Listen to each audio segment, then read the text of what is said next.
Hai kalian semua yang ada di alam semesta dunia nggak nyampe akhirat.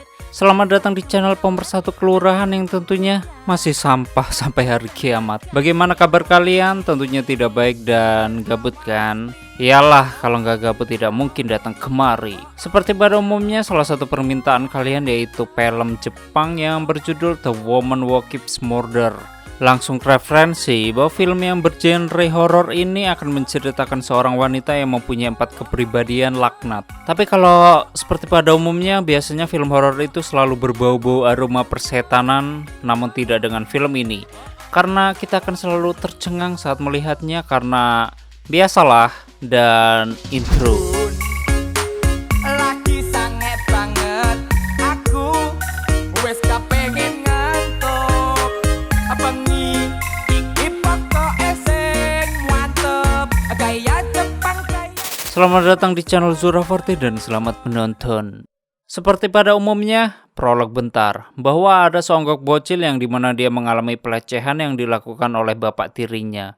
Pada saat itu dia kesal kepada bapaknya lalu mendorongnya sehingga terjatuh dan meninggoy. 20 tahun kemudian, seorang penulis bernama Tajima tengah menulis buku karangannya. Tapi tak berselang lama ada seorang yang mengganggu konsentrasinya. Setelah dibuka, orang itu bernama Kyoko. Kyoko memberitahu bahwa ada pakaian yang terbang ke balkon kosan Tajima. Dan dengan senang hati Tajima mengambilkannya. Tajima sempat malu-malu untuk mengembalikannya karena pakaian itu adalah semfak. Namun menurut Kyoko, semfak itu bukan miliknya melainkan teman satu kamarnya. Yang ternyata Kyoko mengetahui Tajima karena Tajima seorang penulis terkenal. Bahkan Kyoko juga membaca semua buku karangan Tajima. Yang ternyata Kyoko mengetahui Tajima karena Tajima seorang penulis vocab terkenal. Bahkan Kyoko juga membaca semua buku karangan Tajima. Lalu Kyoko menginginkan salah satu buku yang belum sempat Kyoko baca. Di sini, dengan senang hati Tajima akan mencari buku itu dan memberikannya kepada Kyoko. Setelah Kyoko pergi, Tajima langsung mencari buku tersebut. Di sini Kyoko bekerja di salah satu kafe. Ini kayaknya yang punya kafe demen sama Kyoko deh, karena dia selalu perhatian dengan Kyoko. Bahkan bos yang bernama Dikocokin ini juga mengucapkan Valentine dan memberikan bir untuk Kyoko. Lalu Kyoko memberitahu bahwa dia menyukai seorang penulis yang bernama Tajima. 田島冬樹が Sakit sampai ke pelipit titik yang belum disunat. ただいま。 Tiba di kosannya, Kyoko sudah ditunggu oleh teman satu kosannya dan orang itu adalah cerminan dari dirinya namun berbeda kepribadian. Kyoko memiliki 4 kepribadian yang berbeda-beda. Kepribadian ini bernama Naomi. Lalu Kyoko memberikan bir pemberian bosnya kepada Naomi untuk minum bersama. Di saat itu Kyoko kembali mengingat masa kecilnya yang suram dan seketika Naomi menenangkan Kyoko untuk melupakan kejadian itu. Tak berselang lama Tajima mendatangi kosan Kyoko, lalu Naomi berinisiatif untuk membuka pintunya tapi Naomi berubah menjadi wujud Kyoko. Tajima ingin memberikan buku karangannya untuk Kyoko. Akan tetapi, tiba-tiba Kyoko tak mengenali Tajima karena itu bukan Kyoko asli. Setelah itu Kyoko menutup pintunya dan membuang buku tersebut ke kotak sampah. Oke, kalian ingin mengetahui sifat Naomi? Kepribadian Naomi adalah suka lesbi. Kemudian Naomi mengajak Kyoko untuk melakukan bian duniawi. Di saat itu Naomi bertanya kepada Kyoko. 仕事以外で男と話さない約束でしょ。 Kemudian Naomi kembali melanjutkan perkimpoiannya dengan Kyoko hingga Kyoko terlalalala. Tak berselang lama kepribadian kedua Kyoko muncul dan dia bernama Yukari.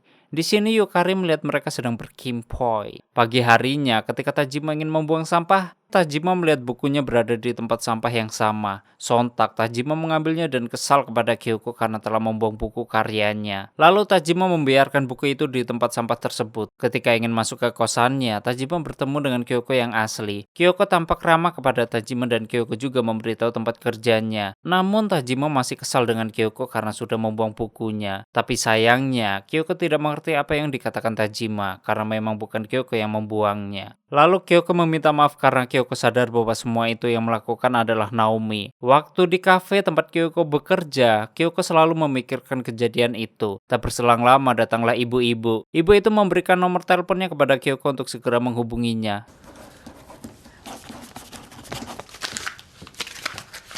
Setelah ibu itu pergi, Chokin bertanya kepada Kyoko.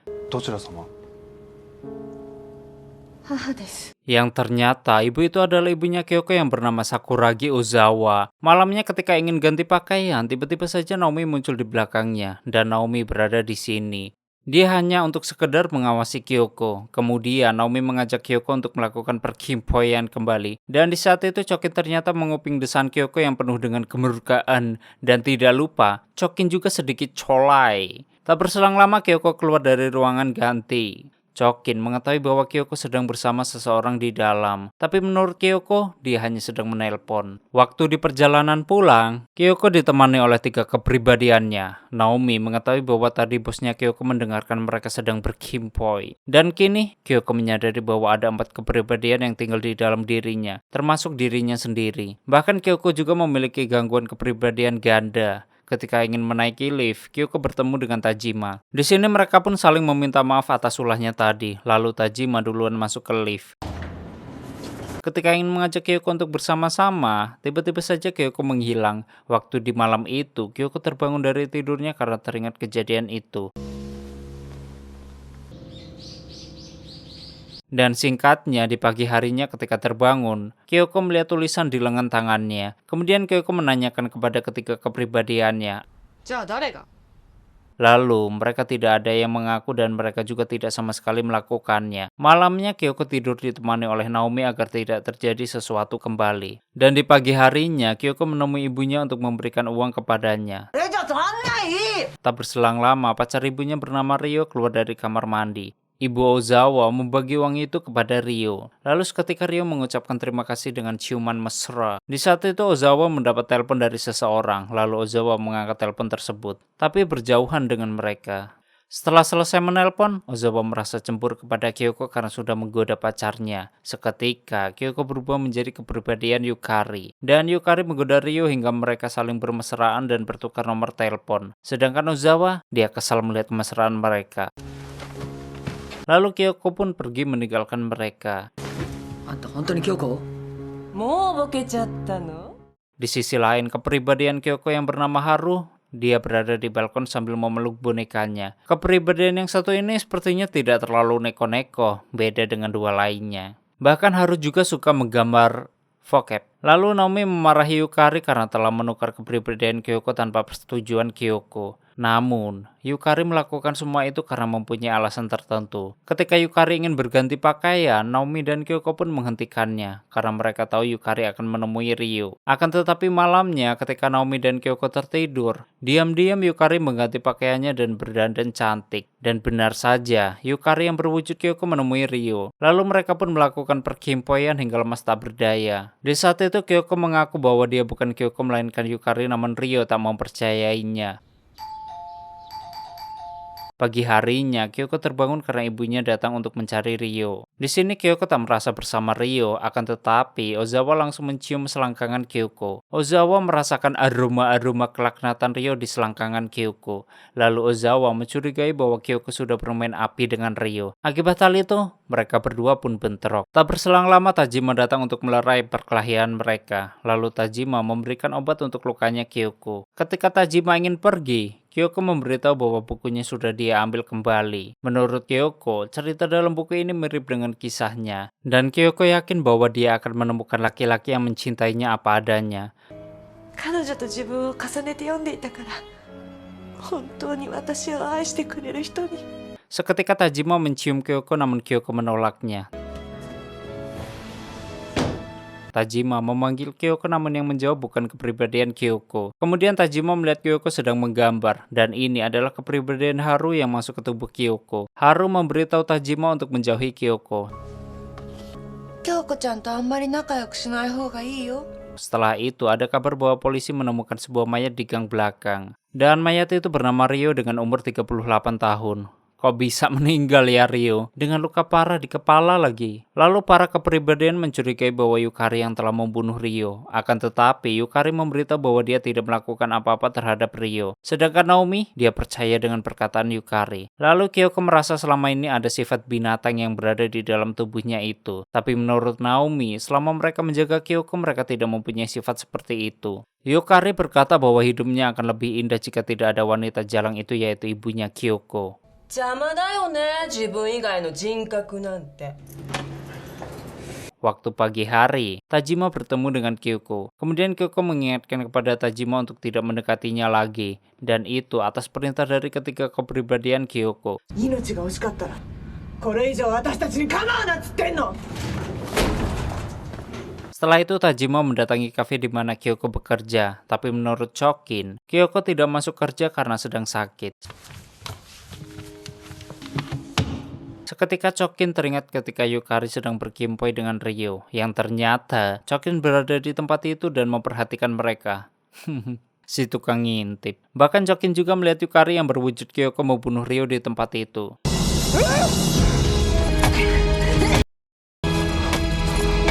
Sementara itu Kyoko berada di sebuah taman sambil membaca buku karangan Tajima. Namun seketika Kyoko berubah kepribadiannya. Di sisi lain, Ozawa mendatangi kosan Kyoko namun Kyoko tidak ada di kosannya. Tak berselang lama datanglah Tajima yang memberitahu bahwa Kyoko tidak ada di dalam. Ketika Tajima membuka kosannya, tiba-tiba Ozawa memaksa masuk ke kosan Tajima. Ozawa mengambil minuman dari kulkas milik Tajima. Lalu Ozawa memberitahu Tajima bahwa Kyoko sudah membunuh ayah tirinya bahkan juga Ryo. Ozawa juga memberitahu jika Kyoko memiliki kepribadian ganda. Setelah itu, barulah Ozawa pergi meninggalkan Tajima. Waktu di depan pintu, Ozawa sempat terjatuh namun gak bisa bangkit lagi. Dan tiba di rumahnya, Ozawa langsung tidur di sofa. Selang beberapa saat, Kyoko datang dengan membawa sebongkah botol minuman. Yang kemudian, Kyoko membunuh ibunya dengan botol tersebut. Lalu Kyoko meminum darah ibunya hingga menetes di dadanya. Dan di saat itu Tajima menemukan KTP ibunya Kyoko yang terjatuh di depan pintunya. Di malam itu Tajima mendatangi rumah ibunya Kyoko. Dan waktu tiba di rumahnya, Tajima melihat Ozawa sudah meninggoy dengan berlumuran darah. Pagi harinya Kyoko terbangun di meja makan. Sedangkan ketika kepribadiannya, mereka lagi sarapan.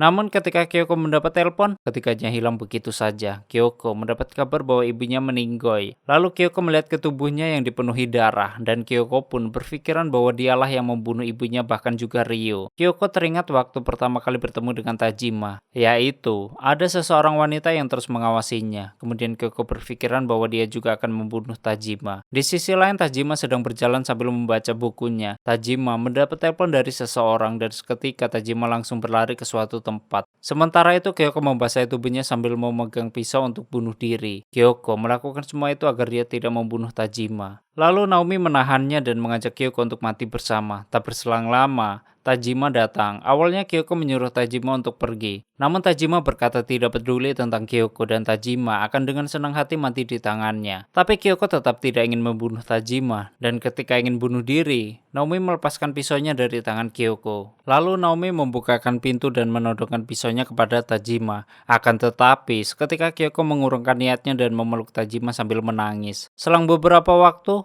Tajima mengajak Kyoko untuk berkimpoi dan kali ini Kyoko tidak bisa menolaknya. Kemudian kedua kepribadian Kyoko pun keluar yang akhirnya mereka foursome. Di saat itu kepribadian yang bernama Haru hanya berdiam diri di balkon. Lalu Haru membuang bonekanya. Setelah selesai, mereka semua membunuh Tajima dengan cara mencekiknya. Pagi harinya, Kyoko kembali membaca buku itu bahwa yang tertulis di buku itu ternyata sama persis dengan apa yang dilakukan Kyoko tadi dan tamat.